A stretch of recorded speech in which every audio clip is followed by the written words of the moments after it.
말씀은 사무엘상 13장 13절에서 14절입니다.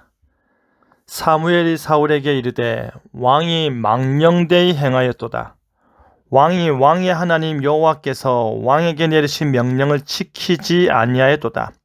그리하였더라면 여호와께서 이스라엘 위에 왕의 나라를 영원히 세우셨을 것이거늘 지금은 왕의 나라가 길지 못할 것이라.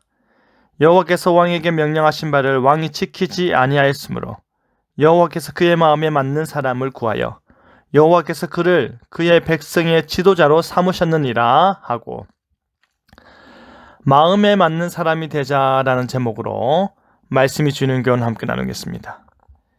이스라엘은 사무엘을 버리고 왕을 구하였습니다. 상심한 사무엘을 향하여 하나님께서 하신 말씀은 그들이 너를 버린 것이 아니라 나를 버린 것이다. 그들이 나로 그들의 왕이 되지 못하게 하는 것이다 하였습니다. 이제 그들의 소원대로 이스라엘의 왕이 생겼습니다. 바로 온 백성보다 어깨 위만큼 더 큰 장대한 청년 사울이 초대 이스라엘의 왕이 되었습니다. 사울의 통치 초기 요단 동편에서 대승을 거둔 뒤 길갈에서 그를 모든 백성의 왕으로 인정하는 의식을 행했습니다. 그리고 나서 사무엘은 그 승리와 기쁨에 사로잡혀 있는 이스라엘 백성들에게 그들의 왕이 구한 일에 대해 연설을 하며 말하기를, 내가 여호와께 아뢰리니 여호와께서 우레와 비를 보내사 너희가 왕을 구한 일 곧 여호와의 목전에서 범한 죄악이 큼을 너희에게 밝히 알게 하시리라 하였습니다. 사무엘은 이스라엘 백성들이 원하는 대로 하나님께서 왕을 주시고 그들이 원하는 대로 불순종에 대한 경고도 한 뒤 그들이 왕을 구한 일이 얼마나 큰 죄악인 줄 깨닫게 하고자 하였습니다. 하나님께서는 우리가 옳지 않은 것을 구하고 하나님께서 원치 않은 것을 기도할 때에 하나님께서 그것을 들어주시기도 한다는 사실입니다. 하지만 그것에 대한 대가를 교훈으로 주고 있음을 반드시 기억해야 합니다.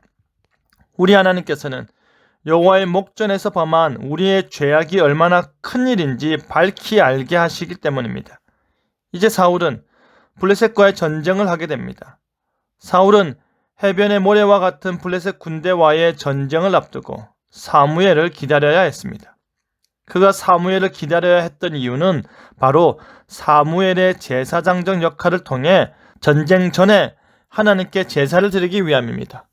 즉, 전쟁은 하나님께 속했고 그 하나님께 제사를 드림으로 인해 하나님의 도움을 바라는 것입니다.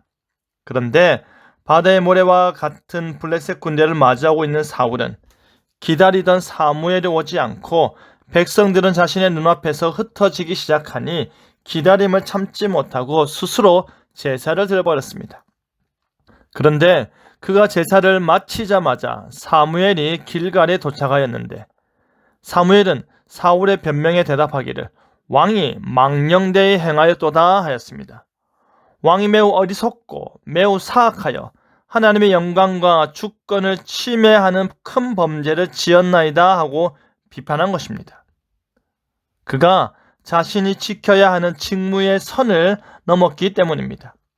그가 그 명령을 지키지 아니하고 하나님보다는 사람들을 더 의식하지 아니하고 그가 전쟁은 사람이 아니라 하나님이 하시는 일이라는 믿음이 흔들리지 아니하였더라면 그의 나라는 견고했을 것이라는 말입니다.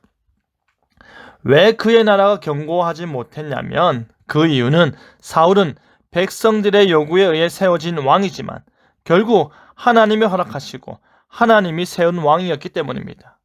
하나님께서 원치 않으심에도 불구하고 백성들을 위해 세우신 왕이었기에 그는 그 누구보다도 더 철저하게 다른 나라의 왕과 같은 왕이 아니라 하나님의 뜻을 지키고 실천하는 왕이 되어야 했습니다.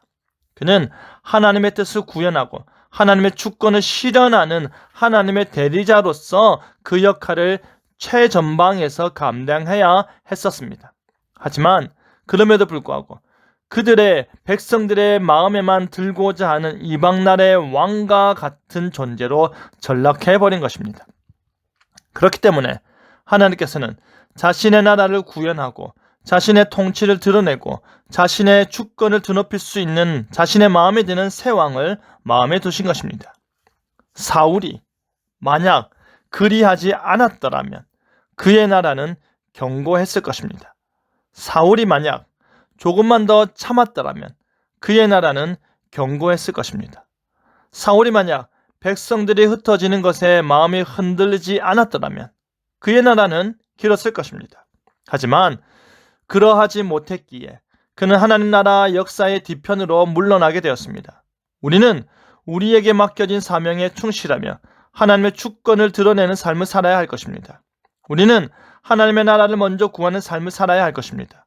하나님이 원하시는 일, 하나님이 요구하시는 일, 하나님이 기뻐하시는 일을 철저히 지킴으로 인해 하나님의 마음에 드는 삶을 살아내는 저와 여러분 되기를 간절히 바랍니다.